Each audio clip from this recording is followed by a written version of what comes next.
and welcome to Mishkat, the podcast where we explore the wonders of universe. I'm your host, Huda Khalid, President Student Council, and today we are going to dive into one of the most mysterious and fascinating topics of astrophysics, black holes. And for this interesting discussion, we have with us Ms. Aisha Kiran, Lecturer of Physics, IMCG Postgraduate F72 Islamabad.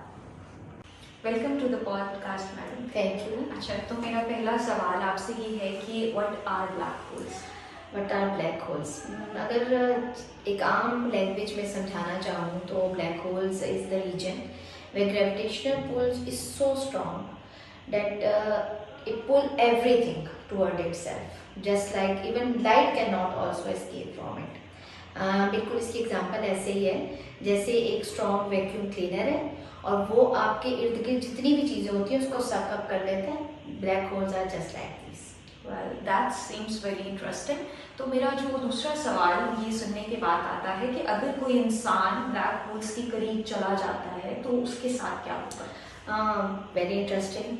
अगर कोई इंसान black hole के करीब चला जाए तो क्योंकि gravitational pull बहुत स्ट्रॉन्ग है तो वो उसको आपको अपनी तरफ क्या करती है, खींचती है। बिल्कुल जैसे आप एक ड्रेन है और अगर आप ड्रेन ओपन करते हैं तो वो सारे का सारा पानी नीचे ड्रेन आउट हो जाता है, जस्ट लाइक दिस। इससे जब आप इसके अंदर चले गए then there is no escape, कोई भी इससे बाहर निकलने का रास्ता नहीं है। ये तो एक मिस्ट्री की तरह लग रहा है।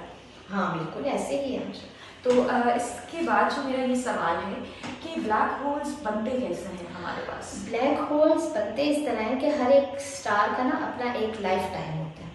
उस एक लाइफ टाइम में जब उसका डिके का टाइम आता है, at the time of decay जो मैसिव स्टार्स होते हैं वो अपने आप में ही कोलैप्स कर जाते हैं और उनके इर्द गिर्द जो उनकी फैब्रिक ऑफ स्पेस टाइम है वो उसको क्या करती है, रैप कर लेती है और रैप करके वो उसी स्ट्रॉन्ग ग्रेविटेशनल पुल की वजह से ब्लैक होल्स आपके फॉर्म हो जाते हैं। ओके, तो मैम हम इस बारे में बात तो करें लेकिन क्या कोई ऐसी थ्योरीज हैं जो इस चीज़ को एक्सप्लेन करें या सपोर्ट करें हमारे पास? हाँ, कुछ थ्योरीज ये कहती हैं कि मैटर जब क्रश हो जाता है इन इट्स एग्जिस्टेंस तो आपके ब्लैक होल्स बनते हैं।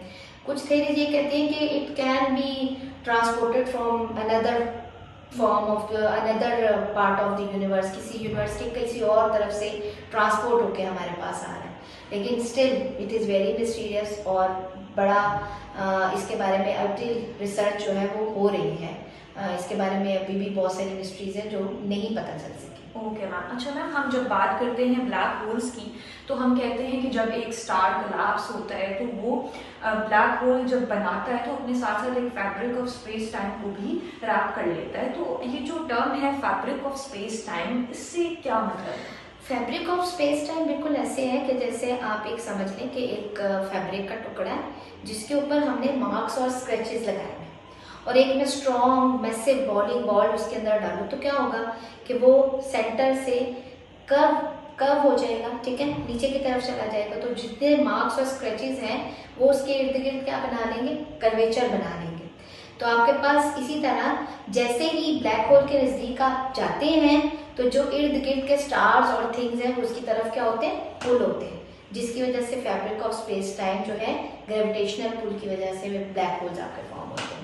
Well, I'm so thrilled to have this information and I'm confident that our listeners will find it equally fascinating and enlightening.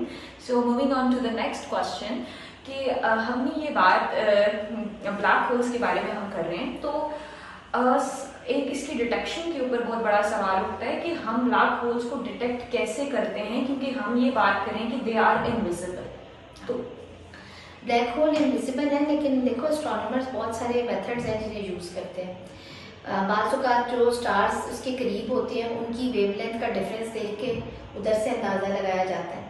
बाज़ औक़ात ये भी किया जाता है कि जो आपकी एक्सरेज और गैमा रेज जो आपके पास किसी भी स्टार से जो गैसेज एमिट हो रही हैं उनके जो वेवलेंथ में डिफरेंस आता है उसकी वजह से जो नियर आपके ब्लैक होल्स हैं वहाँ से अंदाज़ा लगाया जाता है कि ये स्टार इस ब्लैक होल के नियर है। इससे आप उसकी ऑब्जर्वेशन का अंदाज़ा लगा सकते हैं। चलिए अब हम चलते हैं अपने आखिरी सवाल की तरफ। वो ये है कि जो ब्लैक होल रिसर्च है इसके अंदर हमारे पास जो फ्यूचर प्रेडिक्शंस हैं या जो पॉसिबिलिटीज़ हैं वो क्या हैं, या हमारे पास ब्लैक होल का जो फ्यूचर है वो कैसा है? ब्लैक होल में अभी भी जितना कुछ हमने अभी तक पता लगाया है, और स्टिल बहुत सारी कॉस्मिक थेरीज और कॉस्मोलॉजी में अभी भी बहुत सारी रिसर्चेस हो रही हैं कि जिससे इसके बारे में पता लगाया जा सकता है। अभी भी बहुत सारे ऐसा यूनिवर्स है जिसका हिडन पार्ट है जो हमें अभी तक नहीं एक्सप्लोर हुआ, और स्टिल इसके एक्सप्लोर के लिए साइंटिस्ट जो हैं वो वर्किंग कर रहे हैं, एस्ट्रोनॉमर्स वर्किंग कर रहे हैं, हमारा नासा और बहुत सारे ऐसे इदारे हैं। इवन IST का इंस्टीट्यूट ऑफ स्पेस टेक्नोलॉजी का जो इदारा है वो अभी भी इन सारी चीज़ों के ऊपर बहुत सारी रिसर्चेज जो हैं आजकल पाकिस्तान में हो रही हैं, ताकि इन्हीं ब्लैक होल्स और इससे रिलेटेड आगे जो फ्यूचर में चीज़ें हैं उसके बारे में मिस्ट्रीज को सॉल्व किया जा सके। सही, तो हम ये कह सकते हैं कि जो ब्लैक होल का फ्यूचर है that is full of possibilities. Yes, black hole का future it is also full of possibilities. Yes ma'am, तो thank you so much ma'am हमारे साथ इतनी अच्छी इंफॉर्मेशन शेयर करने के लिए। You are welcome. That's all for today's episode. Thank you so much for joining us on this journey into the world of black holes. I'm positive that you have learned something new and interesting today. Do follow our Facebook page and subscribe our YouTube channel for further explorations of universe and its many mysteries. Until next time, breathe easy and stay curious. Allah Hafiz.